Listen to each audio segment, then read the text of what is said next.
India and China haven't confirmed but also haven't ruled out a meeting between India's Prime Minister Narendra Modi and China's President Xi Jinping at the BRICS Summit in Johannesburg. The two leaders briefly interacted in Bali during the G20 summit last year, but another meeting in South Africa on the sidelines of the BRICS Summit could mean a step closer towards the resolution of the border crisis between the two countries.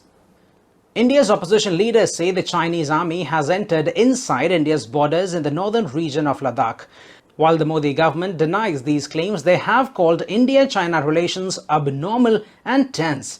A massive build-up of troops along the de facto border between India and China has forced an eerie calm since 2020.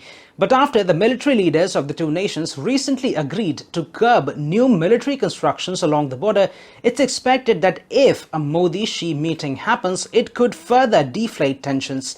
It's a big if, but it comes at a time when the BRICS grouping is discussing an expansion.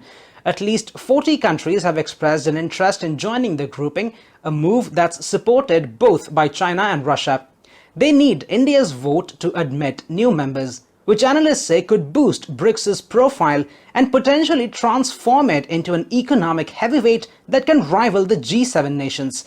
Even though BRICS nations currently account for a quarter of the world's GDP and just under half of the world's population, the grouping has been seen as punching below its weight.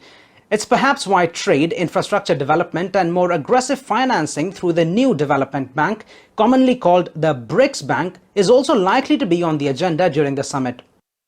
These are all issues that India supports in its bid to be seen as a leader of the global south, and a change in its dynamic with China could potentially benefit the country's global ambitions as well as benefit the BRICS grouping's international standing. Ishan, Garg, SABC News, New Delhi.